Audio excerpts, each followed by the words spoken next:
Okay, so welcome grade 7 to our next lesson. This is lesson 3, and today we will talk about the different changes in the states of matter. Are you excited? I am Sir Wawi, your ever curious science buddy. Don't forget to like, share, and subscribe so you'll always be updated with our video lessons. Alright, everyone, let's get started. Like what I've said earlier, our topic today is about the changes of states of matter. And I know, alam ni Sir Wowie, that you already know the three major states of matter, right?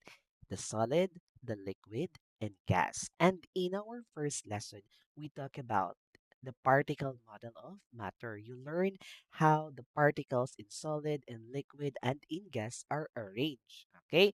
And then we also, okay, talk about in lesson 2 how these particles, or we talk about that these particles constantly moves. And okay, those movement is affected by the change in temperature.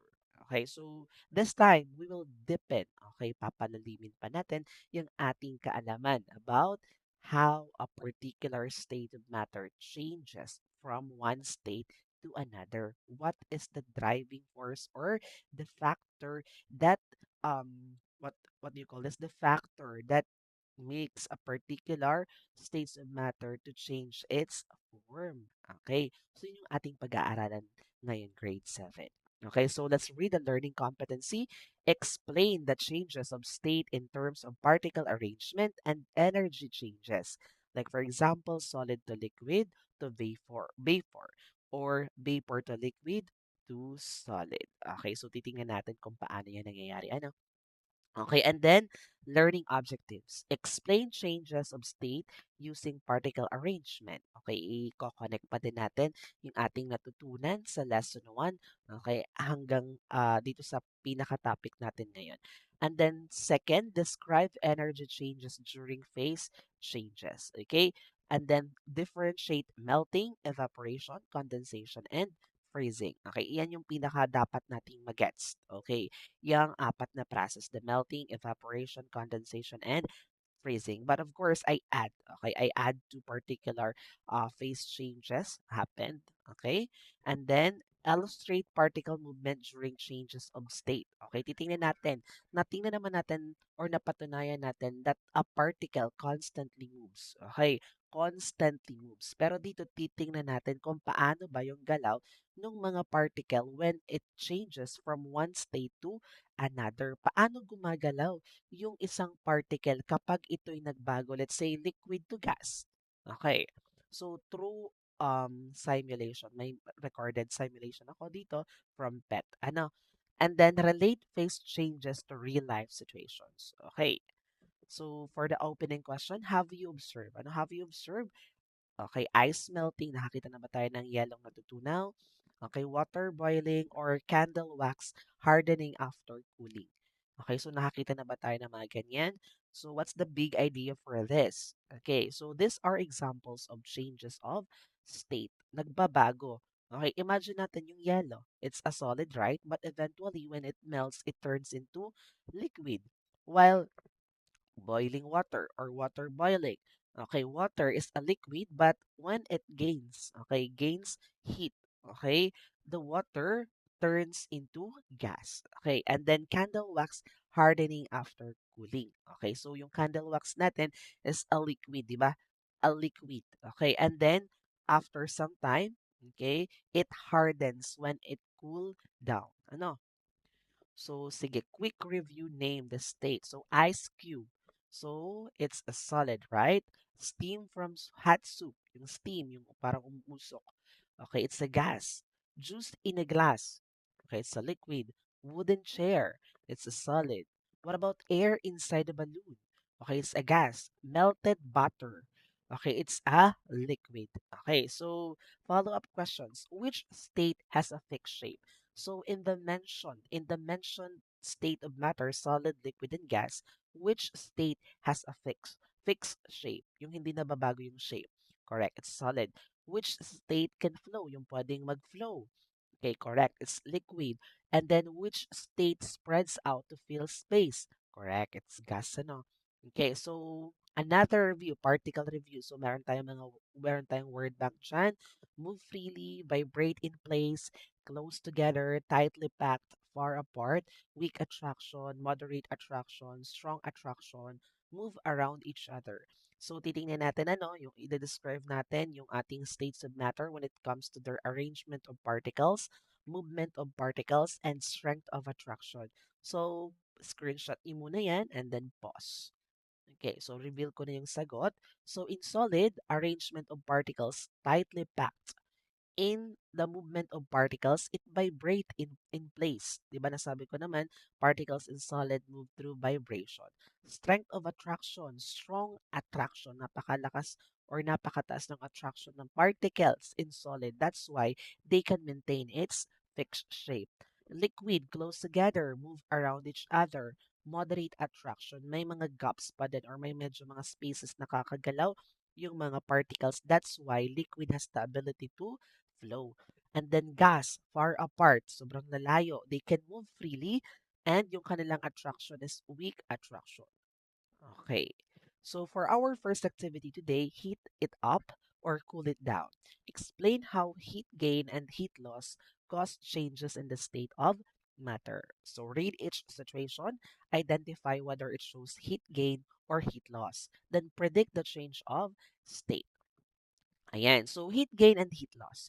So, matter can change from one state to another when it gains or loses heat energy. So, tatandaan natin mga anak that a particular state of matter changes when heat gain, pag nag-gain sila ng heat, or pag nag-lose sila ng heat. Okay, magbabago pa din. Okay, whether they gain or they lose. Ano? So, when a substance gains heat, its particles gain energy. So, pag yung substance or particular substance, nag-gain siya ng heat, yung kanyang mga particles, nakaka-gain ng energy. And, ano yung nagiging resulting, resulting factor or resulting event? Nagiging or tumataas yung kinetic energy ng mga particles. That's why the particles move faster and spread farther apart. Nagkakaroon ng mga spaces pag nag-gain sila ng heat. So this can cause matter to change from solid to liquid or liquid to gas. Okay. So on the other hand, when a substance loses heat, pag nag-lose naman siya ng heat, okay, let's say nag-lose ng heat, nawala ng heat, okay, its particles lose energy. Siyempre, nawala ng heat, mawawala ng energy ang mga particle, yung movement ng particle babagal, bababa yung kinetic energy. And hindi po parehas doon sa kanina. Pag nabawasan ng energy, nag-lose ng heat, okay, the particles move closer together. Okay, lumalapit sa isa't isa. This can cause matter to change, let's say from gas to liquid or liquid to solid. Okay, so these changes happen because particles behave differently depending on how much energy they have. Okay, so meron tayong activity sheet dito. These are the situations. Ice left on a table melts into water. Water placed in the freezer becomes ice. Water boiled in a kettle turns into steam. Steam from hot soup cools and forms droplets of on a lid. Okay, so tingnan natin. So dito, first situation, ice left on a table melts into water. Heat gain or heat loss? Yun ang ating titingnan. Possible change of state, titingnan din natin. So, screenshot ninyo to and then sagutan. Okay, doon sa heat gain or heat loss, ang ilisulat lang natin, heat gain or heat loss, pipili lang kayo. Doon sa possible change of state, from, let's say, from solid to liquid. Okay, from liquid to solid, and or any. Okay? So, sige, ice left on a table melts. Reveal ko na yung sagot. So, ito po, yung ice left on a table, heat gain. Nag-gain siya ng heat. Kaya yung ating ice ay natunaw kasi siya ay nag-gain ng heat. So, yung phase change ay from solid. Solid yung ice, naging water to liquid. Okay, another. Water placed in the freezer becomes ice. Okay, dito, nung nilagay mo yung water sa freezer, syempre nawalan ng source of heat, 'di ba? So, yung water, nagkaroon ng heat loss. Okay, pag nagkaroon ng heat loss, okay, possible change of state, yung ating water sa liquid, okay, it turns into solid, naging ice. Ano? So, next, water boiled in a kettle turns into a steam. Okay, so yung pinapakuluan na tubig sa kettle, naging steam. So doon, yung habang pinapakuluan mo yung tubig, siya ay nagigain ng heat. Okay, at habang nagigain ng heat ang liquid, ito ay magiging gas. Okay, so yung water natin, liquid, yung steam gas, so liquid to gas. Okay, steam from hot soup cools and forms droplets on a lid. Okay, so yung ating steam naman, yung medyo umuusok-usok, okay, dun sa ating pinakatakip daw, okay, nung lumamig, okay, ano pong na-form dun sa lid? Mga droplets of water. So yung ating steam from hot soap cools and forms droplets, heat loss. Nawalan siya ng heat, kaya bumalik siya sa pagiging tubig. So gas to liquid. Yung steam is a gas, droplets of water is a liquid. Okay, so follow-up question. What happens to particles when heat is added? Ano yung nangyayari sa mga particles nga ulit pag na-add yung heat? Correct. Okay, when heat is added, particles gain energy. Nagigain sila ng energy and they move faster. They spread farther apart which can lead to a change of state. Tatandaan natin na pag ang mga particle ay nagigain ng heat, nagigain sila ng energy, gumagalaw sila ng mabilis, at nagkakaroon ng malaking spaces between them, causing it to change its state. Okay, what happens to particles when heat is removed? Paano naman pag tinanggal natin yung heat? Okay, when heat is removed, particles lose energy. Mawawala ng energy yung mga particle, gagalaw sila ng mabagal, and they get closer together and may change into more solid state. Okay. Why do changes of state happen? Bakit nangyayari yung pagbabago ng state of matter? Bakit solid naging liquid, liquid to solid, or liquid to gas?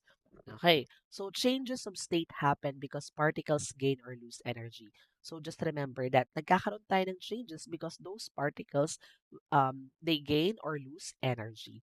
This changes this change in energy affects how particles move and how strongly they are attracted to each other. Yung temperature kasi natin or yung heat is one of the driving force, okay, sa mga particles kung ano yung magiging state nila.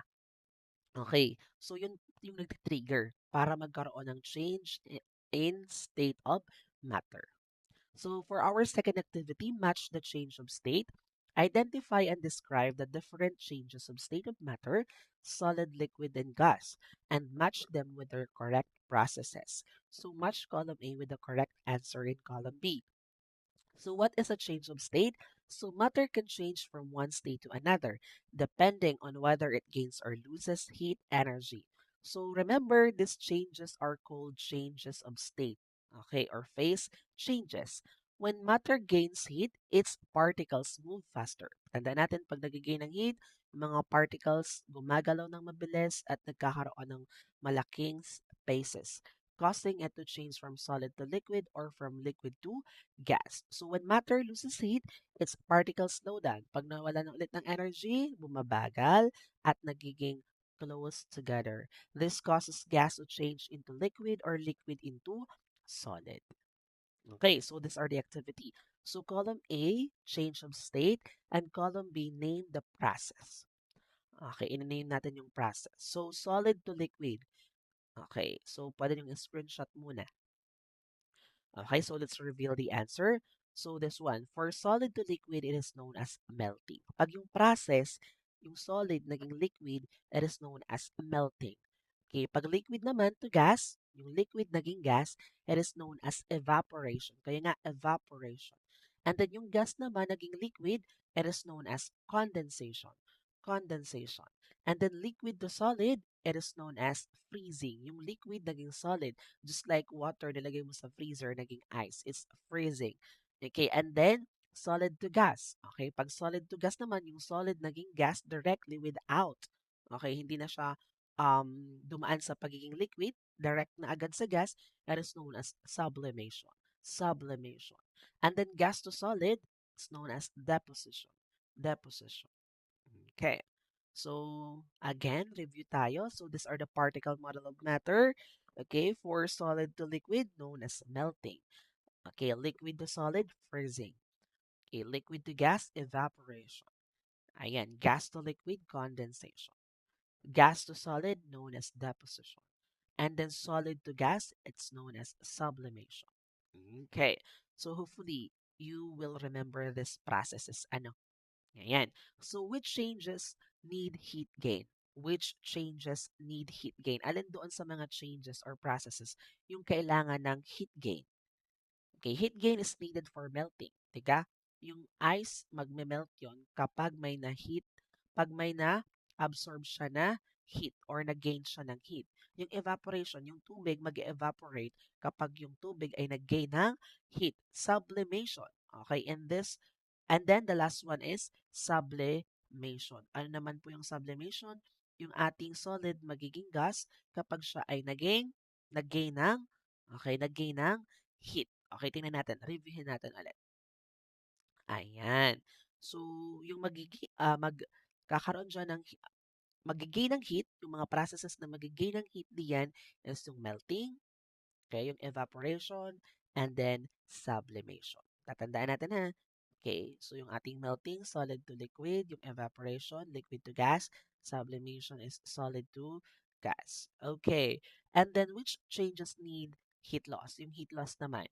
Okay, so heat loss is needed for condensation. Okay, yung gas magiging liquid ulit, okay, kung nagkaroon ng loss of heat sa part ng gas. Yung gas magiging liquid. Okay, and then freezing. Okay, nagkaroon ng loss of heat. Okay, or heat loss. Yung water, mawawala ng energy, siya ay magiging solid. So, freezing and deposition.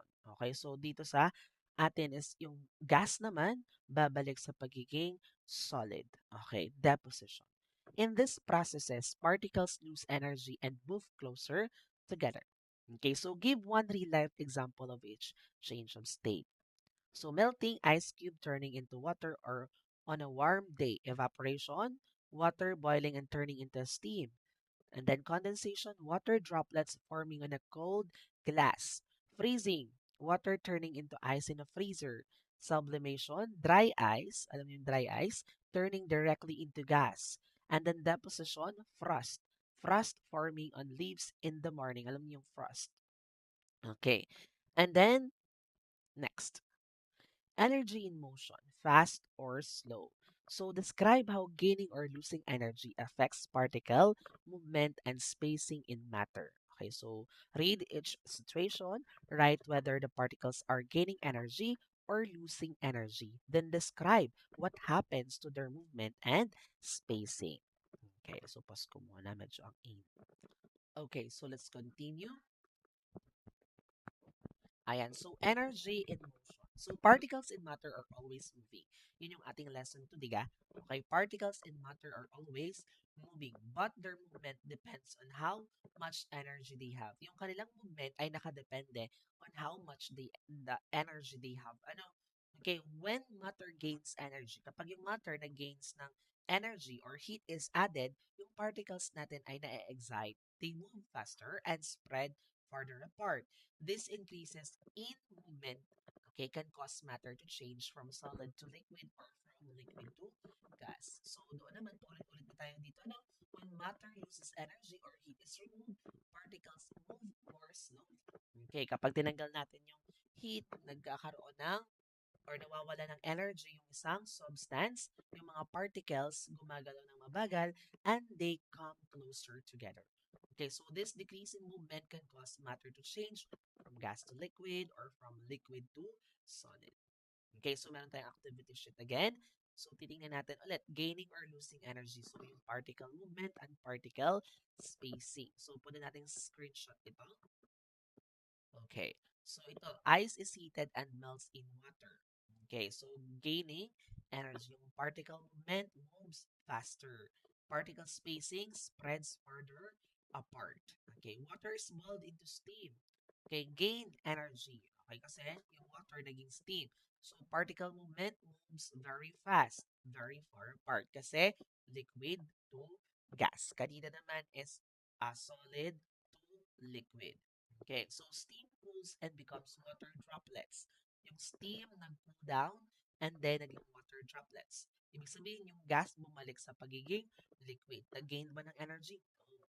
Nag-lose siya ng heat or losing energy. Yung particle movement moves slower. And then particle spacing closer together. Another, water is placed in a freezer and becomes ice. Okay, so siya ay nag-lose ng energy kaya siya ay naging ice. So particle movement vibrates in place. Bakit vibrates? Ano ba yung ice? It's a solid. Particle spacing, very tightly packed or tightly packed together. So what happens to particles when energy is added? Ano nga yung nangyayari sa particles kapag siya ay nag-gain ng energy or nakakadagdagan ng heat?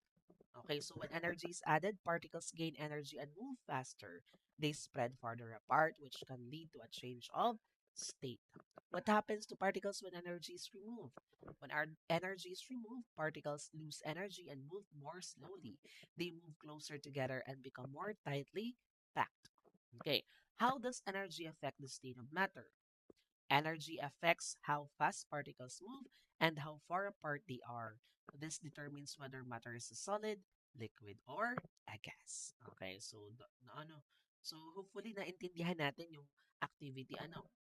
Next, for our activity number 4, heating or cooling pathway.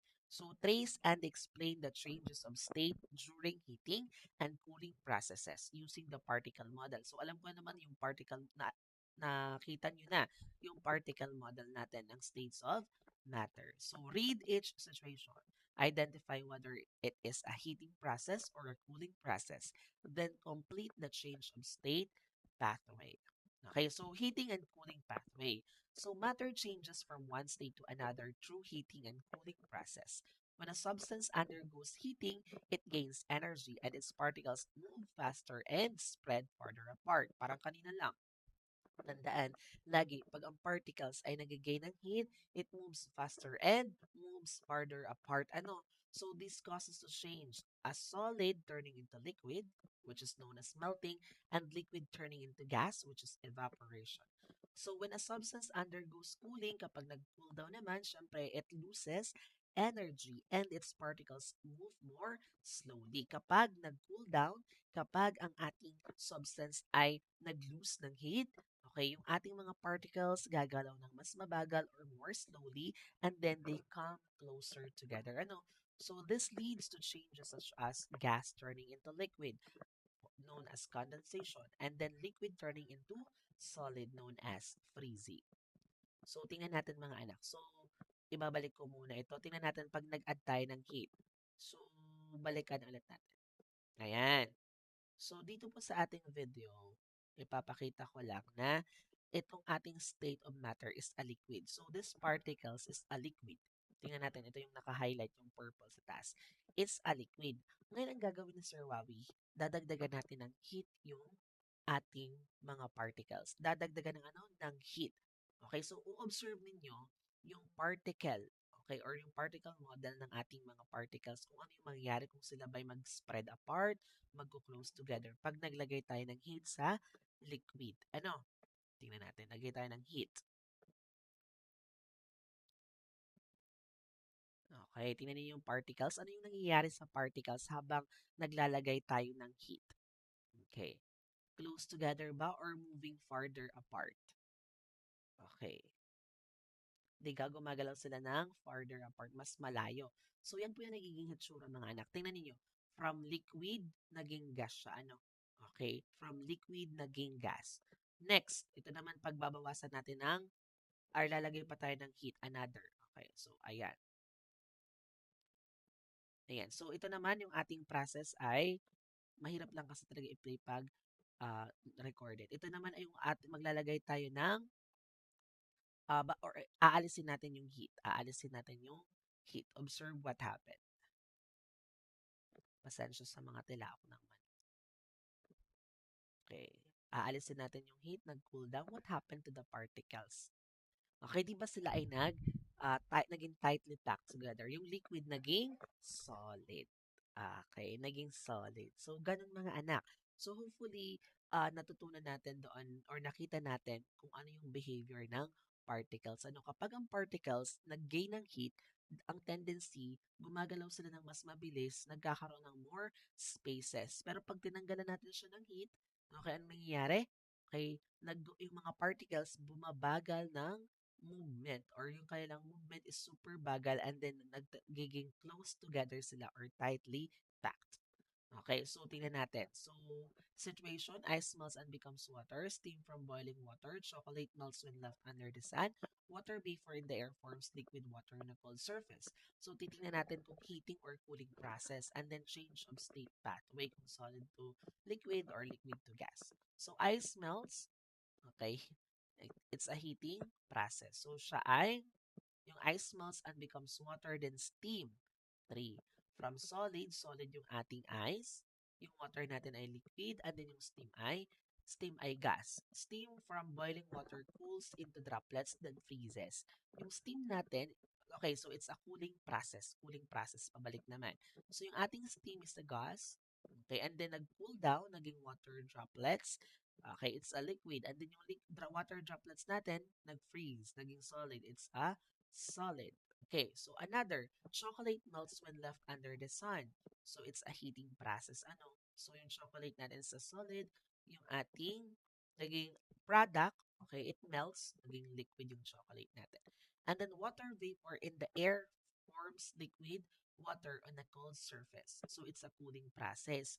So yung ating water vapor is the gas, okay, in the air and then forms liquid water, okay, in a cold surface, which is liquid. So gas to liquid. Okay, so tatandaan natin anak, water vapor is a gas. Okay, so what happens to particles during heating? Anong nangyayari? So during heating, particles gain energy and move faster. They spread farther apart, which can cause the substance to change state. Okay. And then what happens to particles during cooling? Ano naman yung nangyayari pag nag-cool? Based on the demonstration na pinakita ko sa inyo. During cooling, particles lose energy and move more slowly. They come closer together and become more tightly packed. Okay, tandaan ha. Ito lang naman yung tinatandaan natin sa discussion. Pag nag-gain ng energy yung particles, they move faster, okay, and they move farther apart. Okay. And then pag nag-lose naman sila ng heat, okay, ano nangyayari? They moves slower or slowly, and then ano pa? They move close together. Yun lang naman yung dalawa eh. Pag nag-gain ng heat, bibilis ang galaw, okay, yung kanilang spaces lalaki. Pag nag-lose ng heat, babagal ang galaw, magiging close together or wala nang matitirang spaces kasi nagiging close together sila. So what happens to particles during cooling? So substances change state because their particles respond to the changes in energy. Okay, so adding or removing heat changes how fast particles move and how strongly they are attracted to each other. Okay, so for activity number 5, melting in action. So explain the process of melting by describing how particles behave when solid changes into liquid. So read each situation, identify whether melting is happening, then describe what is happening to the particles. So titingnan natin yung first one, melting. Solid to liquid. Okay, natandaan natin solid to liquid, melting. So melting is the process in which a solid changes into a liquid. When heat energy is added, as a solid gains as a solid gains heat, its particles gain energy and begin to vibrate faster. Okay, so the strong attraction between particles becomes weaker, allowing them to move farther apart and flow more freely like a liquid. So common examples of melting can be seen in everyday life, such as ice turning into water, butter melting in a hot pan, and candle wax becoming liquid when heated. So in this activity, you will observe different examples of melting and describe what happens to the particles during the process. Okay. So this is the activity sheet po. So sasabihin nyo lang, is melting happening? Yes or no? And what is happening to the particles? Ano yung nangyayari sa mga particles? Pwede nyo i-screenshot muna ito bago tayo magsagot. Okay, ice cube left on the table turns into water. Melting? Is melting happening? Yes or no? So, tingnan na. Reveal ko na yung sagot ha. So, yes, ano? So, what is happening to the particles? So, particles vibrate faster and move farther apart. Butter left in a warm pan becomes liquid. Is melting happening? Yes. What is happening to the particles? Particles gain heat energy and move more freely. Candle wax melts when the candle is lit. Is melting happening? Yes. Okay, so particles move faster as attraction weakens. And then a frozen chocolate bar left under the sun softens and melts. Is melting happening? Yes. So particles spread farther apart and flow more easily. Sino naka-perfect? So melting, solid to liquid. So what causes melting to happen? Melting happens when the solid gains heat energy. The added heat gives particles more energy to move. Okay, so what happens to particles when a solid melts? Okay, the particles vibrate faster and move farther apart. The attraction between particles becomes weaker, allowing them to flow as a liquid. Give one real life example of melting, not in the table. Okay, an ice cream cone melts when left under the sun. The heat causes the solid ice cream to turn into liquid. Okay, so this is the diagram of melting. So tingnan natin, solid yung mga particles. And then, afterward, nung nag-gain siya ng heat, tingnan niyo yung mga particles. Nagkaroon ng spaces and they move faster. Okay, so the diagram shows how particles change during melting. So in a solid, particles are tightly packed and arranged in an organized pattern. As heat is added, the particles gain energy and begin to vibrate faster. Because of the added heat, the attraction between particles becomes weaker. The particles start moving farther apart and becomes less organized, changing the solid into a liquid. Okay, so activity 6, from liquid to gas. Describe evaporation or vaporization and explain how particles behave when liquids change into gas. So study each example below. Identify how heat affects the liquid and describe what happens to the particles during evaporation. Okay, so liquid to gas, what's that? Evaporation. Again, liquid to gas, evaporation. So evaporation or vaporization happens when a liquid changes into gas after gaining heat energy. So when heat is added, the particles in the liquid gain energy and move faster. As they move more quickly, the particles spread farther apart and escape into the air as gas. This process can happen slowly, like wet clothes drying under the sun, or quickly, like water boiling in a kettle. During evaporation, the liquid gradually disappears because its particles are changing into gas and moving freely in the air. Okay, so activity sheet. So meron tayong situation, what happens to the liquid, what happens to the particles. So wet clothes dry under the sun. Water boils in a kettle, a wet floor becomes dry after some time. So pwede mo ng screenshot and then sagutan. Okay, so what happens to the liquid when clothes dry under the sun? The liquid evaporates and dries. So what happens to the particles? Particles gain energy and move freely into the air. Water boils in a kettle. So what happens to the liquid? The liquid turns into steam. What happens to the particles? Particles move very fast and spread far apart. Kaya siya ay naging steam na. Okay, so gas as liquid to gas. Okay, a wet floor becomes dry after some time. So yung wet na floor nagtuyo after some time. So the liquid slowly evaporates. So particles escape into the air as gas. So what happens to liquids when heat is added? Ano yung nangyayari sa liquid kapag nagdagdag ng heat? So when heat is added, liquids gain energy and become warmer. Their particles move faster and begin to spread farther apart. Okay, tama naman, di ka? Okay, so pag heat is added in liquids, yung mga particles gumagalaw ng mas mabilis at lumalayo sa isa't isa. Okay, ang nagiging end up, nagiging gas sila. Okay, so how do particles move during evaporation? During evaporation, particles move faster and escape from the surface of the liquid. They spread out freely in the air as gas particles.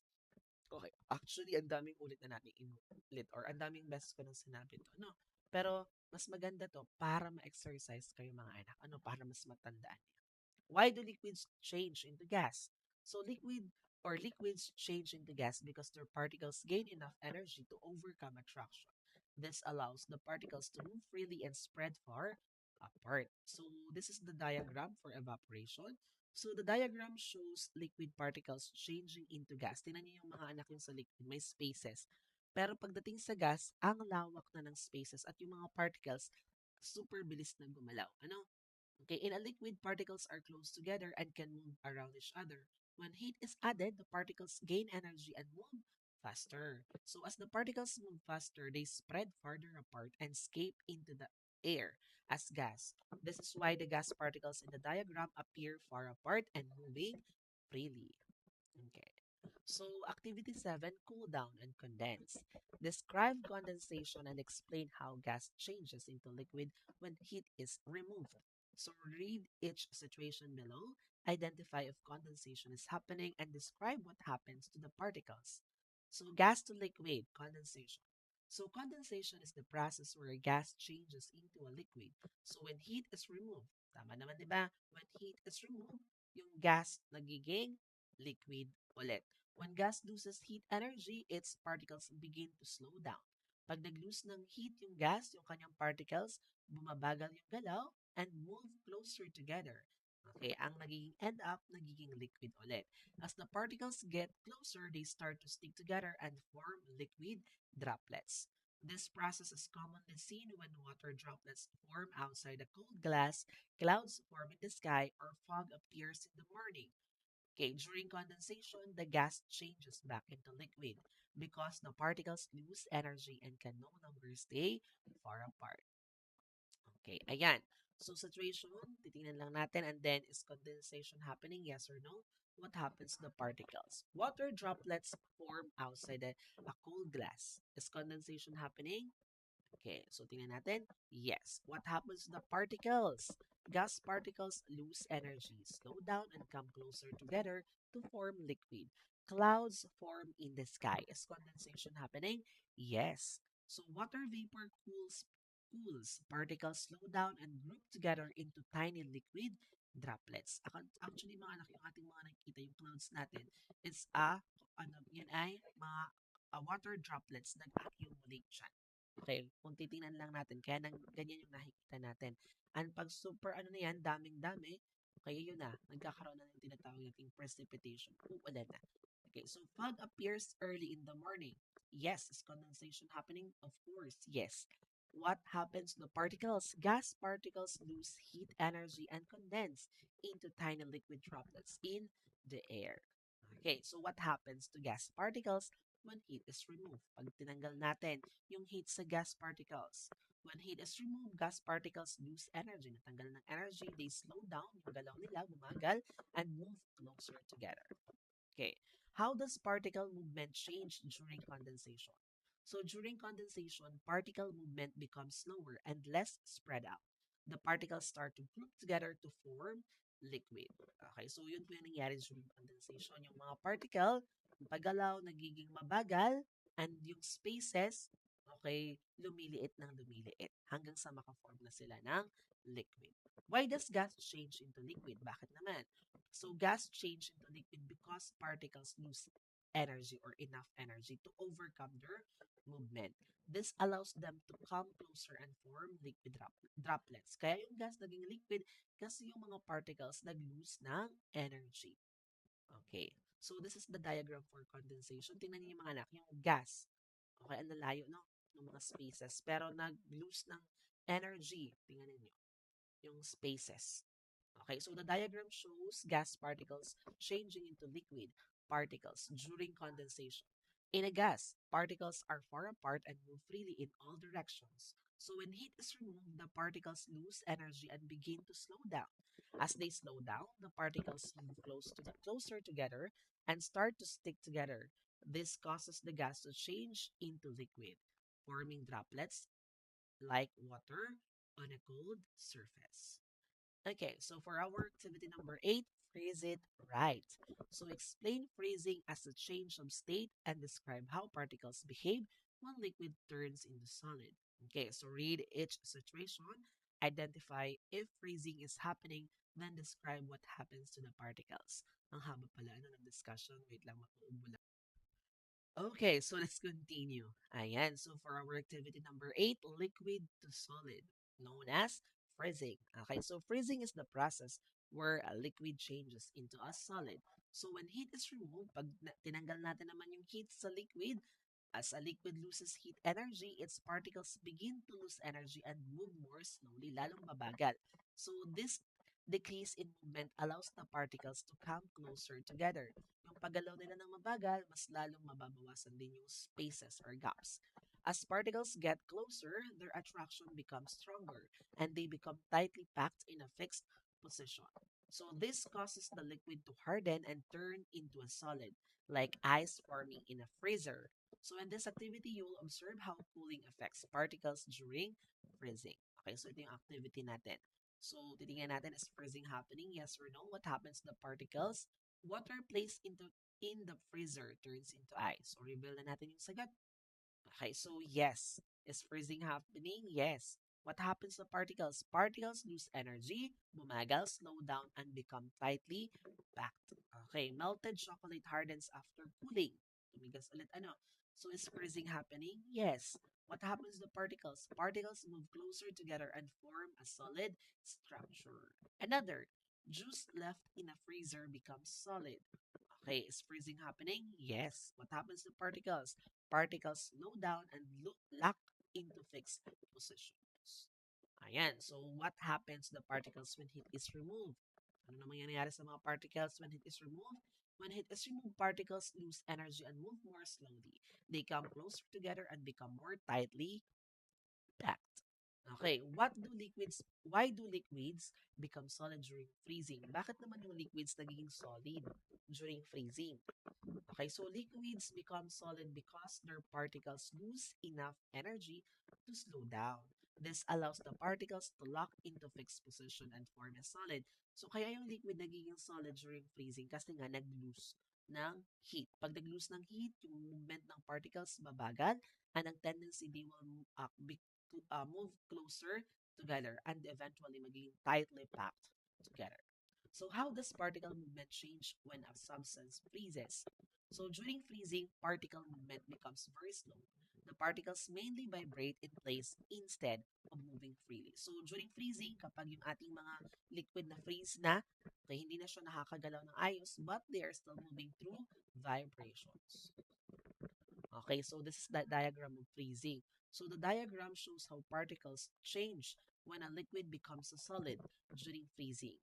Okay, so in a liquid, particles are close together but can still move around each other. When heat is removed, the particles lose energy and begin to slow down. Okay, so as the particles slow down, they move closer together and become tightly packed in a fixed organized pattern. This is why liquid changes into a solid, where particles mainly vibrate in place instead of moving freely.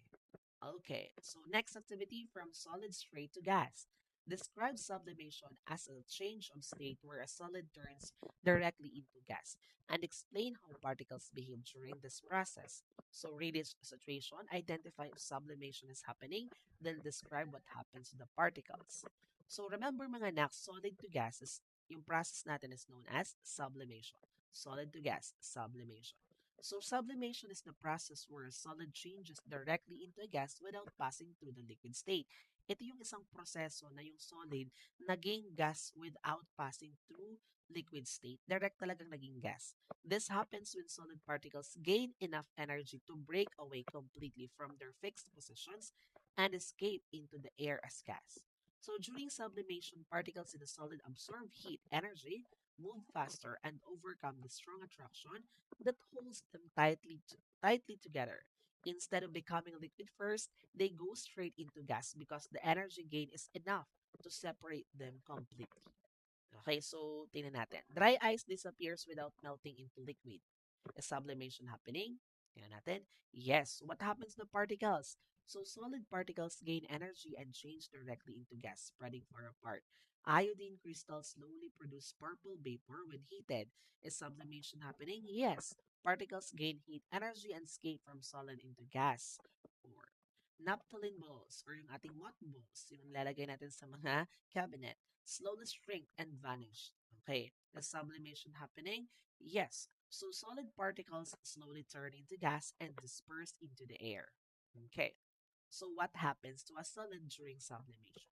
So during sublimation, a solid changes directly into a gas without becoming a liquid first. This happens when it gains enough heat energy to break its fixed structure. How do particles behave when a solid changes directly into gas? So the particles gain energy and move very fast. They break away from each other and spread far apart as gas. Okay. Kaya naging yung gas directly naging, kaya yung solid naging directly sa gas kasi naka-gain siya ng enough heat or energy para ma-break yung attraction ng mga particles sa solid and directly maging gas. Okay, why does sublimation happen without forming a liquid? Sublimation happens because the particles gain enough energy, yung sinasabi ko, to completely overcome their attraction. This allows them to escape directly into the gas state without passing through the liquid states. Nakagain sila ng enough energy, okay, para ma-break yung kanilang attraction and directly maging gas. So this is the diagram for sublimation. So the diagram shows how solid changes directly into a gas without passing through the liquid state. In the solid form, particles are tightly packed and vibrate in fixed positions. When heat is added, the particles gain a large amount of energy. Because of this energy, the particles break away from their fixed structure and move far apart very quickly. They spread freely into the air as a gas, which is why no liquid is seen during sublimation. Okay, so activity number 10, gas to solid direct transformation. Describe deposition as a change of state where gas changes directly into solid and explain how particles behave during this process. Read each situation. Identify if deposition is happening, then describe what happens to the particles. Okay, gas to solid deposition. So deposition is the process in which a gas changes directly into a solid without becoming a liquid first. It happens when gas particles lose enough heat energy to form a solid. A common example is frost forming on cold windows or glass. So in this activity, you will observe or model how deposition occurs under the right conditions. So pay attention to the changes you see and explain why deposition happens. Okay, so this is the activity sheet. So we have different situation. Lalagyan lang natin is the position happening. What happens to the particles? Frost forms on the grass early in the morning. Is the position happening? So let's reveal the answer. Yes. So what happens to particles? Gas particles lose energy and change directly into solid, becoming tightly packed. Water vapor in the air turns directly into ice crystals on a cold surface. Okay, what happens to particles? Particles lose heat energy and move closer together to form solid ice crystals. Okay, and then ice crystals form on the freezer walls without becoming a liquid first. So gas particles slow down and arrange into a solid structure directly. Okay, so what happens to gas when it loses a lot of heat? So when gas loses a lot of heat, it loses energy and cools down. Its particles slow down and move closer together. How do particles behave during deposition? So remember mga anak, during deposition, gas particles lose energy and quickly come together. They arrange themselves into a tightly packed solid structure. So why does gas change directly into solid without becoming a liquid? Bakit? So gas changes directly into solid because the particles lose energy very quickly. This allows them to skip the liquid state and form a solid immediately. Okay, so kasi kaya directly, yung gas naging solid directly, it the gas loses a lot of energy. Okay, so this is the diagram, okay, for deposition. The diagram shows how gas changes directly into a solid, okay, without passing through the liquid state. In the gas form, the particles are far apart and move freely in all directions. When heat is removed, the particles lose energy and slow down. As they lose energy, the particles move closer together and become tightly packed in a fixed position. This forms a solid directly from gas, which is why you see things like frost or ice crystals forming without becoming liquid first. Okay, so hopefully you learn or nalatandaan natin yung 6 processes or on the phase changes. And also, now let's proceed on the formative assessment. Ano, but before that, you have to take a picture of this, tatandaan natin kung ano ba yung mga dapat nating tandaan in the 6 phase processes on phase change. Okay. So for our formative assessment, choose the correct answer for each question. What is the process when a solid changes into a liquid? Correct. It's letter B, melting. Okay. And then, what happens to particles when heat is added? Correct. They move faster and spread apart. Okay, which process changes liquid into gas? Into gas. Okay, correct. Evaporation. What is condensation? Okay, correct. It's letter B, gas to liquid. Okay. Which best describes particles in gas? Correct. Okay, far apart and moving freely. What happens during freezing? Correct. Okay, letter B, particles lose energy and move slower. Which is an example of evaporation? Correct. Okay, it's letter B, water boiling and turning into a steam. What is sublimation? Correct. It is solid to gas directly. Okay, what about deposition? Correct. It's gas to solid. Why do phase changes happen? Correct. Okay, because of changes in heat energy. So I hope that you learned something today, grade 7. Thank you so much for watching.